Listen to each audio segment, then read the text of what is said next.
Bonsoir, bienvenue dans le 7-8 Société. Avocats, notaires, huissiers de justice, mais également greffiers, représentants des tribunaux de commerce, commissaires-priseurs, mandataires judiciaires, tous ou presque étaient dans la rue ce 10 décembre pour protester contre la loi Macron qui était présentée ce jour-là en Conseil des ministres.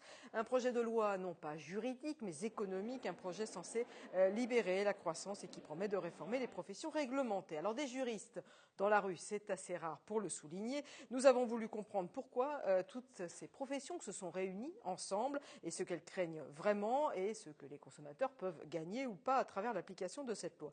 Pour en parler en plateau ce soir, trois représentants de ces professions. Maître Florence Mercadet-Choquet, bonsoir. Bonsoir. Vous êtes avocate. Maître Dominique Savouret, bonsoir. Vous êtes le président de la Chambre des notaires des Yvelines. Et Maître Catherine Lesage, bonsoir. Vous êtes huissier de justice. Alors juste avant de débuter, je voudrais juste préciser que cette loi Macron ne concerne pas que vos professions. Elle évoque aussi le travail le dimanche, les transports, le permis de conduire, la vie des entreprises et des salariés. Donc c'est une loi assez large. Ma première question, elle concerne ce qu'on appelle des professions réglementées, parce qu'on a beaucoup entendu parler du terme profession réglementée. Je me tourne vers vous. Maître Savouret, ça veut dire quoi une profession réglementée ? Je crois que d'abord, la dénomination profession réglementée, elle comprend beaucoup de professions. Pour faire simple, la profession réglementée, c'est un cadre réglementaire qui est donné à un certain nombre de professions qui ont une mission particulière. Cette mission pour les notaires, c'est d'authentifier les actes, c'est de s'assurer de la sécurité juridique, c'est de s'assurer de l'efficacité des actes qu'elle reçoit. Et donc, ça justifie un cadre et ça justifie des contraintes et des devoirs. Les devoirs, c'est l'obligation d'être inspecté, c'est l'obligation de gérer les flux financiers, de les sécuriser, c'est l'obligation de s'assurer de l'équilibre de la convention. Et je crois que c'est justifié d'appeler ça une profession réglementée dans le bon sens du terme. Mais vos trois professions ne sont pas réglementées de la même manière. Huissier de justice, c'est... Nous sommes des professions voisines, donc nos réglementations... Professions jumelles, on va dire. Voilà, jumelles. Et nos conditions d'accès aussi sont réglementées. Donc ce qui est important aussi, c'est que l'accès est réglementé par des règles légales. Par contre, la profession d'avocat... Nous ne sommes pas réglementés. Ce qui pourrait s'apparenter à une réglementation, on en parlera peut-être tout à l'heure, c'est le phénomène de la postulation. Mais c'est on en parlera effectivement. On va commencer par parler de la fixation des tarifs de notaires. Alors, ce qu'on peut lire, en tout cas dans le projet de la loi Macron, c'est que les règles sont anciennes, que notamment les tarifs pour les notaires ont été définis en 1978, que celles pour les huissiers en 1996, et que du coup, il faut revoir cette fixation des tarifs. Alors, sur le fond, c'est plutôt une bonne chose, non ? Pour le consommateur, en tout cas. Le tarif, il faut peut-être expliquer rapidement pourquoi il y a un tarif. Le tarif, il est important parce qu'il permet à chacun des usagers du droit de savoir précisément à combien il va être traité sur le plan financier, sur le plan des honoraires, quel que soit l'endroit où il se trouve en France. Donc on a beaucoup parlé de tarif. Le tarif, il faut savoir que ce sont les honoraires, on parle des frais de notaire aussi, du tarif et des frais de notaire. Il y a d'ailleurs une confusion. En réalité, le tarif, c'est les honoraires du notaire. Les honoraires du notaire, c'est ce que le notaire touche, pas personnellement, pour son entreprise, ceux avec lesquels il paye ses salariés, il paye ses charges. J'ai quelques exemples à vous donner rapidement. Pour une vente à 200 000 euros, par exemple, on me dit que les frais de notaire sont de 14 300 euros globalement.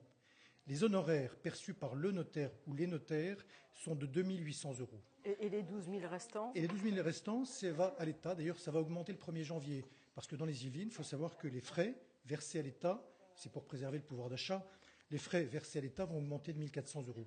Donc, si vous voulez, en réalité, on a deux choses. On a les frais de notaire qui comprennent les frais versés à l'État, les impôts, la collecte de l'impôt, et les honoraires versés au notaire et son entreprise. C'est le même cas de figure pour les huissiers de justice ? Alors nous, globalement, en grande partie, nos tarifs sont réglementés par un décret tarifaire.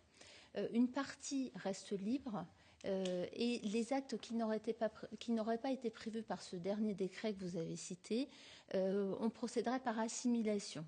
Donc nous référons pour nos actes de procédure à ce tarif réglementé. C'est une sécurité pour le justiciable et c'est aussi pour nous la possibilité de ne pas être dans un terrain concurrentiel avec un confrère qui, pour un même acte, fera un tarif différent. Donc le justiciable aujourd'hui, sur l'ensemble du territoire français, sait ce qui va lui être facturé. Aujourd'hui, effectivement, la réforme envisage un autre système de facturation sur lequel nous ne sommes pas opposés, qui serait plus forfaitaire, puisqu'aujourd'hui, nous avons un tarif par acte, ce qui est très complexe au niveau du calcul. Par exemple, pour la vente ce qu'ils s'appelle un petit bien immobilier, je ne sais pas ce que c'est qu'un petit bien immobilier, mais pour la vente d'un petit bien immobilier ou un constat d'huissier, ce serait un tarif moins élevé, en tout cas pas. Alors, le constat d'huissier est en tarif libre. C'est justement le contre-exemple, puisque le constat d'huissier est en tarif libre, donc il dépend du temps passé, du confrère, du secteur géographique, de la difficulté du constat aussi.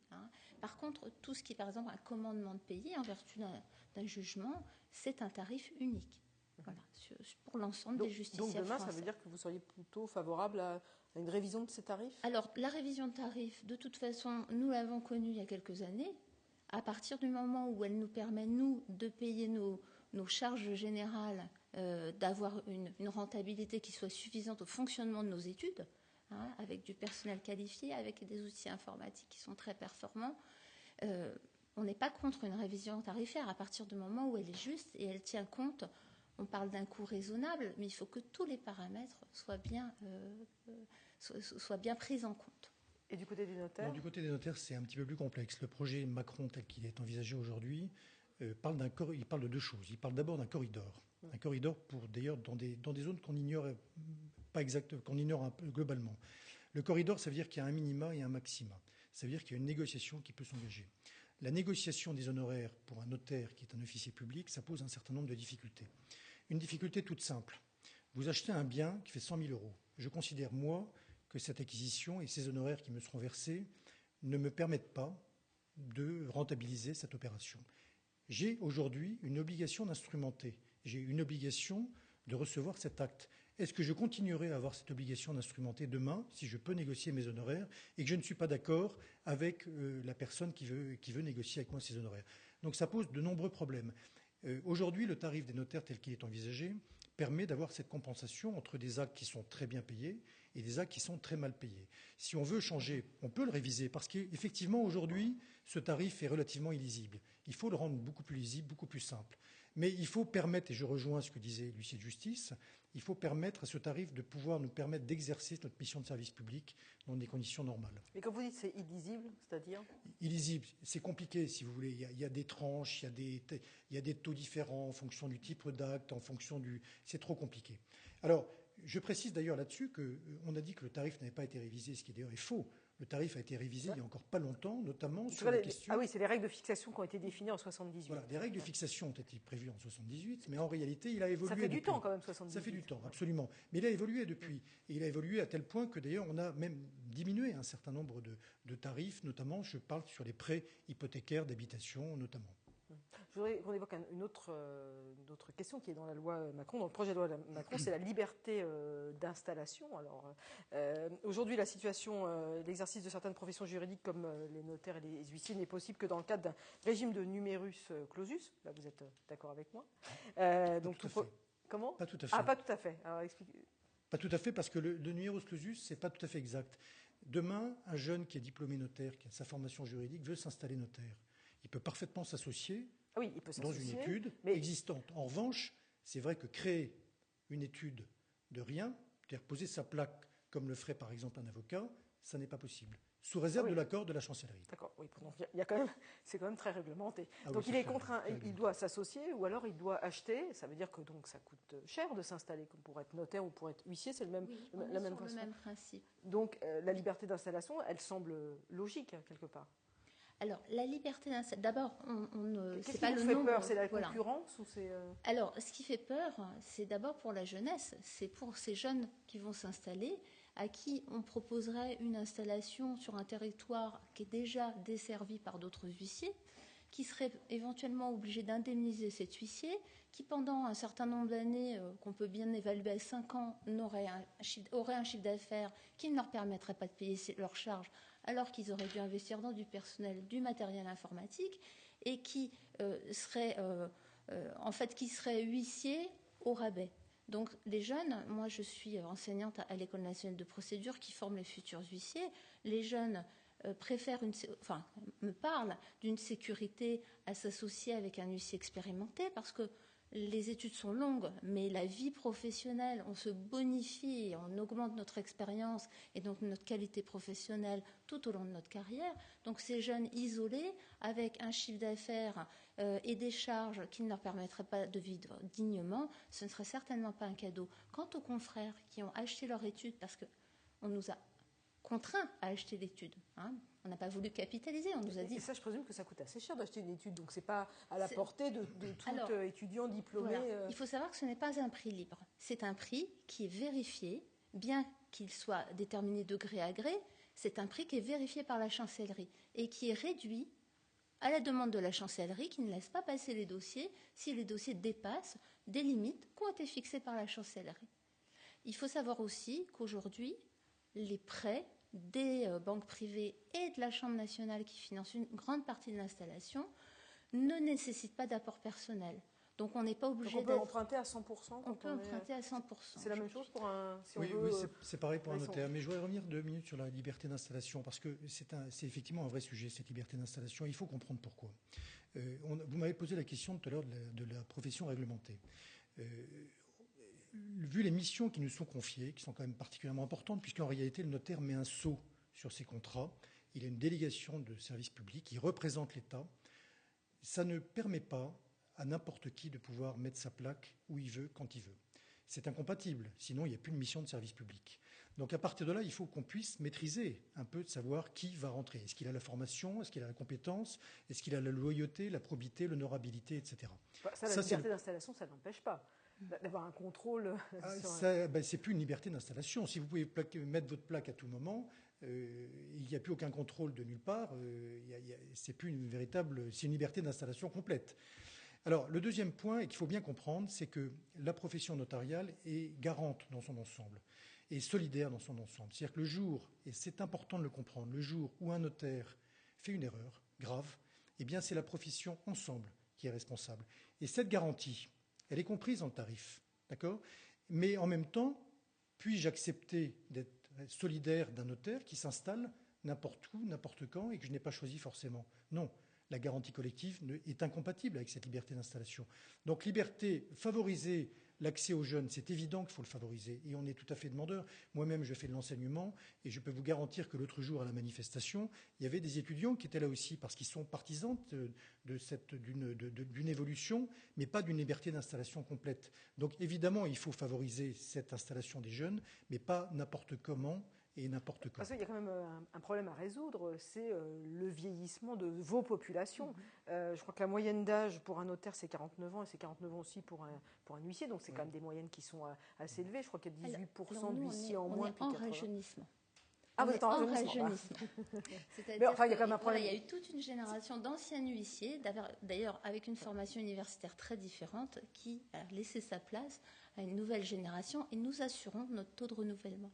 Parce que nous avons notre propre centre de formation. Donc il n'y a pas de problématique du vieillissement de vos populations. Alors, je crois qu'il y a le baby-boom. On arrive vraiment, sur le plan des statistiques, on est en plein dedans aujourd'hui. Nous, le notariat s'est engagé par rapport à cette problématique de liberté d'installation et d'accès des jeunes. Elle s'est engagée vis-à-vis de M. Macron à dire on est prêt à accueillir 300 jeunes nouveaux notaires par an. Voilà, je crois que la réponse, elle est là. Il est évident qu'il faut permettre l'accès aux jeunes.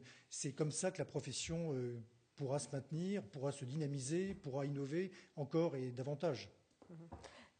J'ai juste une petite annotation complémentaire sur le maillage territorial. C'est-à-dire que la liberté d'installation, elle doit aussi veiller au maillage territorial. Dans les dernières années, dans la dernière décennie, les études rurales, beaucoup d'études rurales ont disparu. Beaucoup d'études semi-rurales se sont regroupées. Parce que nos donneurs d'ordre sont devenus des entités qui elles-mêmes se sont rachetées. Donc aujourd'hui, l'huissier isolé, c'est un huissier en danger et c'est un huissier qui n'assure plus le service que son donneur d'ordre sollicite. Donc la liberté d'installation, récupérer le maillage territorial, ça ne doit pas aller contre la qualité du service, ni sur des études qui seront déficitaires. Parce que pourquoi les petites études ont disparu ? Parce qu'elles n'étaient plus rentables. Ouais, je rappelle 18% d'études d'huissier en moins depuis 1980. Alors les mêmes chiffres au niveau national pour les notaires. Il y a 600 études notariales en moins en 25 ans, mais vous, Maître Savouret, vous me dites non, c'est pas vrai. Écoutez, en tout cas, pas dans les Yvelines. Je peux vous donner les chiffres des Yvelines. Il y a plus de 20% d'études et plus de 25% de notaires depuis 10 ans. Donc les chiffres nationaux, je pense qu'ils sont liés au fait qu'il y a vraisemblablement, je dis ça sous réserve, vraisemblablement il y a eu des regroupements d'études. C'est-à-dire qu'en fait, il y avait des études avec des bureaux secondaires qui, à l'époque, n'étaient pas des bureaux secondaires, qui constituaient des études et qui, en se regroupant avec une autre étude, mais en maintenant la présence sur le territoire, il y a peut-être effectivement une diminution. Mais je suis un peu sceptique sur les chiffres qui sont sortis. En tout cas, ce que je peux vous dire, c'est que sur les Yvelines... C'est les sources au ministère de l'économie. Hein. Bon, enfin, cela étant, les sources du ministère de l'économie, permettez-moi de vous dire que le rapport IGF contenait un certain nombre d'erreurs aussi et de contre-vérités. Ah, personne n'est parfait. On va maintenant s'intéresser aux avocats. On a bien compris que notaires et huissiers sont des professions jumelles. On va s'intéresser à la problématique des avocats. Alors déjà, il y a une chose que vous avez obtenue, c'était le statut d'avocat en entreprise qui un temps a été évoqué dans la loi et finalement, ça ne sera pas le cas. Donc c'est plutôt une première satisfaction. Oui, c'est une première satisfaction, sachant que ce statut d'avocat en entreprise n'a jamais été demandé par la profession et par qui que ce soit au niveau des barreaux. Donc on était un peu étonnés de l'avoir vu apparaître à un certain moment. Il a été retiré du projet de loi et on a découvert donc dernièrement qu'il avait été réinséré dans le projet de loi et finalement là il vient d'être retiré. Donc il n'est plus dans le projet de loi. C'était surtout un statut qui était plutôt demandé par les entreprises que par les avocats. C'est en fait, ça permettait quoi? Un avocat d'être salarié d'un autre avocat? Non, ça existe déjà. Les avocats salariés existent, puisque dans un cabinet d'avocats, on peut avoir le statut libéral ou le statut de salarié. Mais là, ça permettait à une entreprise d'avoir des juristes qui, au bout d'un certain nombre d'années, deviennent avocats. Prêtent serment, deviennent avocats d'entreprise, mais n'ont pas de clientèle personnelle, ne pouvaient pas plaider pour son employeur, puisqu'il était salarié, ne pouvaient pas plaider pour son employeur, sauf devant le prud'homme ou le tribunal de commerce s'il en avait le pouvoir. Et en fait, ça sécurisait au niveau des affaires la confidentialité de ce qui était échangé dans l'entreprise. En fait, l'objectif des entreprises, c'était ça, c'était avoir de la confidentialité des échanges. Mais ça n'empêchait pas que cet avocat ne pouvait pas plaider, ne pouvait pas représenter son employeur et rester finalement, au fond, un juriste avec une confidentialité. En tout cas, ça c'est fini. Ça y est, maintenant, ça n'existe plus. Ça, c'est fait. Vous, c'est la postulation. Alors, nous, on a deux sujets. C'est un peu la postulation et l'ouverture de l'accès au capital. Absolument. Mais la postulation, c'est, en gros, je résume, chaque avocat est libre de plaider sur l'ensemble du territoire. Absolument. Toutefois, un avocat ne peut postuler que devant le tribunal de grande instance du barreau dont il dépend. Absolument. Si un client fait appel à un avocat et que cet avocat ne dépend pas du TGI, il est obligé de faire appel à un autre avocat local et ça fait double frais. Donc ça pas tout à fait double frais parce que l'avocat local est moins cher payé. C'est-à-dire que lui, il ne représentera et fera il signifiera les actes de procédure. Ça coûtera plus cher au client. C'est clair que ça il y aura deux avocats. On peut pas dire coûtera, ça coûte plus cher puisque ça existe. Non, mais ça c'est indéniable. Alors, mais il y a des avantages aussi. Alors, vous avez expliqué ça, parce que le projet de loi ne remet pas en cause le monopole de la postulation des avocats, mais du coup, il élargit le périmètre du TGI à la cour d'appel. Forcément, on comprend que le périmètre est plus grand. Ouais. On se dit, c'est plutôt pas mal. Alors non, nous de notre point de vue, c'est pas plutôt pas mal. Moi, c'est même plutôt pas mal pour les avocats aussi, parce que non, je pense que ça peut avoir. Alors j'en sais rien. Là pour l'instant, on fait de la projection, mais je pense que ça peut avoir des effets contre-productifs et surtout contre-productifs pour les justiciables. En premier lieu, je tiens à attirer l'attention sur 2 points. Un, nous, on a toujours été très choqués parce que c'est une réforme de notre profession. Au fond, parce que ça va avoir des impacts sur la réforme de notre profession. Et on est très choqués que ce soit porté par Bercy, ce qui est un message fort. Je ne vous ai pas posé la question, mais je présume que... je vais en dire 2 mots. Ils disent tous parce que c'est le ministère des Finances. Mais ce qui veut dire que c'est une loi, clairement, qui affiche sa couleur, qui est une loi économique, qui le dit. Le but, c'est de réduire les coûts. Mais en même temps, sa réforme des professions, où on est auxiliaire de justice. Nous, on n'est peut-être pas réglementé, mais on est auxiliaire de justice et on dépend du ministère de la Justice. Donc déjà, nous, ça nous a fait un peu bondir, mais ce qui donne la couleur quand même de la portée de cette loi. Où en fait, elle se cache pas, cette loi. Non, elle se cache pas. C'est le droit. L'affichage, c'est le droit est un produit de consommation. Alors qu'à mon sens, il y a un débat là-dessus. Ça, c'est vous qui le dites. C'est moi qui le dis, mais c'est un peu comme ça qu'on le ressent au travers. Alors la postulation. Donc sur la postulation, l'idée c'est que cette loi aussi, et le Conseil d'État a retoqué le gouvernement là-dessus, n'a pas fait du tout de d'étude d'impact de la loi sur les professions, que ce soit les notaires, les huissiers ou les avocats. Et l'étude d'impact, si on l'avait faite un tant soit peu sur cette postulation élargie, et j'y viens au niveau de la Cour d'appel, il faut quand même savoir que nos barreaux sont rattachés à des tribunaux de grande instance. Et c'est pour ça qu'on a ce monopole de représentation devant le tribunal de grande instance. Si on est en train de dire que la postulation va partir de manière élargie sur une cour d'appel, dont plusieurs tribunaux de grande instance dépendent, cela veut dire que les cabinets qui seront toujours dans les tribunaux de grande instance, qui n'auront plus du coup ces affaires-là qui vont partir au niveau des cours d'appel, puisque la postulation, maintenant, tout le monde pourra postuler sur tous les tribunaux de grande instance. Je pense que là, derrière, ça va être la disparition de petits cabinets qui ne pourront plus faire face, parce que ce qui va se passer nécessairement avec l'ouverture du capital, puisque c'est le deuxième point, l'ouverture de notre capital de cabinet à la terre entière, sauf les banques et les assurances, ça veut dire qu'il y aura des regroupements de cabinets autour des cours d'appel, avec des cabinets importants, peut-être avec des cabinets où il y aura des notaires, des experts comptables, des avocats, mais avec des cabinets qui s'adresseront à une certaine catégorie de la population et qui laisseront sur le bord de la route toute une autre catégorie de population, qui avait justement des contacts avec des cabinets dans des villes, mais dans des petites villes où il y avait des TGI, qui vont forcément... il y a 161 TGI en France et on se retrouve à 36 cours d'appel. Donc on voit qu'il va y avoir des tas de villes où des petits cabinets d'avocats qui vivaient aussi avec la postulation, qui étaient un lien, un maillage territorial, un lien avec les juges, ils n'auront plus d'affaires et ces cabinets vont disparaître. Et comme la nature a absolument horreur du vide, vous allez avoir des associations locales qui vont prétendre faire du droit. Et je doute que ça remonte le droit et je crains que ça paupérise le droit, qu'il y aura moins d'accès au droit. Ça va poser des problèmes sur l'aide juridictionnelle qui dépend toujours du tribunal de grande instance. Donc comment on fait pour l'aide juridictionnelle? Comment on fait pour les permanences? Comment on fait pour les commissions d'office? Et je pense que les justiciables... Alors j'en sais rien si ça va se passer comme ça ou pas, mais c'est possible, comme on n'a pas d'étude d'impact, on ne peut pas le savoir, mais c'est possible que ça se passe de cette manière-là et que du coup les justiciables n'aient plus le cabinet d'avocats où ils pouvaient aller taper à la porte le samedi matin en rentrant du marché.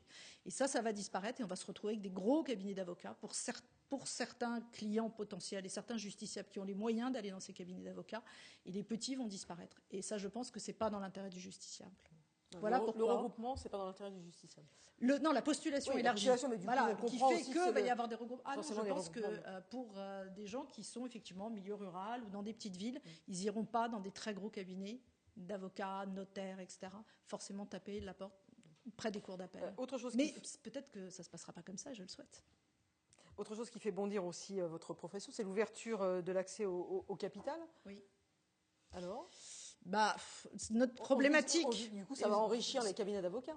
Ça va enrichir certains cabinets d'avocats. Je ne vois pas les petits cabinets d'avocats avoir d'ouverture, sauf peut-être à la famille, s'ils ont des problèmes de trésorerie ou ils n'arrivent pas à emprunter à une banque. Mais le gros risque, c'est sur l'indépendance de notre profession. C'est-à-dire que nous, notre indépendance que l'on a vis-à-vis de nos clients, c'est à un moment donné de leur dire dans le cadre de notre conseil, non, vous ne pouvez pas faire ça, non, je vous le déconseille. Maintenant, si ce client-là détient les 3/4, enfin peut-être pas les 3/4, mais la moitié de notre capital, comment on leur dit non, ça, vous ne pouvez pas le faire et je vous le déconseille de le faire? Ils nous diront, on ne veut pas le savoir, vous faites. Or, l'indépendance, c'est une valeur sacrée de notre profession. Voilà pourquoi on est aussi opposé à cette ouverture-là. Voilà, sur ça, on est dans la même problématique. On a beaucoup réduit par l'avancée des projets l'intégration de capitaux privés dans nos études.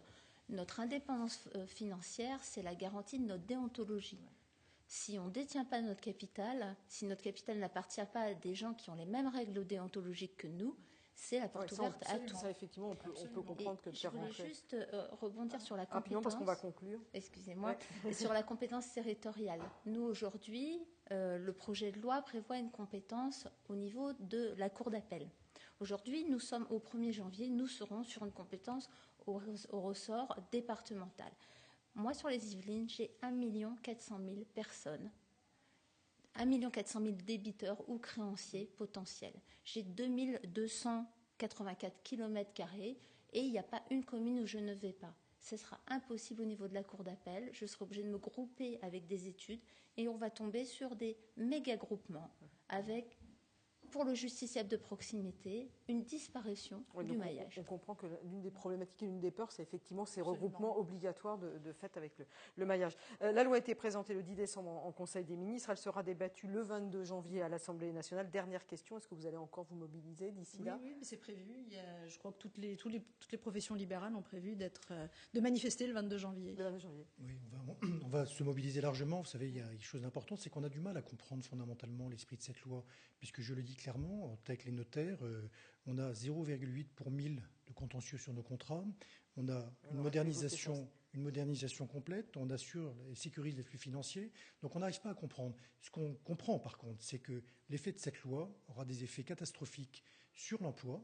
On a 1400 salariés aujourd'hui dans les Yvelines valdoises, et sur les jeunes notaires qui sont endettés pour acheter leurs études. Et ça, c'est embêtant. Donc on va se mobiliser. Donc mobilisation encore des professions dites réglementées, des avocats aussi, et puis des autres, des médecins aussi, puisque les professions libérales aussi seront, les professions libérales tout court, seront donc dans la rue à nouveau le 22 janvier, puisque la loi sera débattue à ce moment-là à l'Assemblée nationale. Merci beaucoup à vous trois pour votre éclairage et pour être venus sur le plateau du 7-8 Société. Bonne soirée.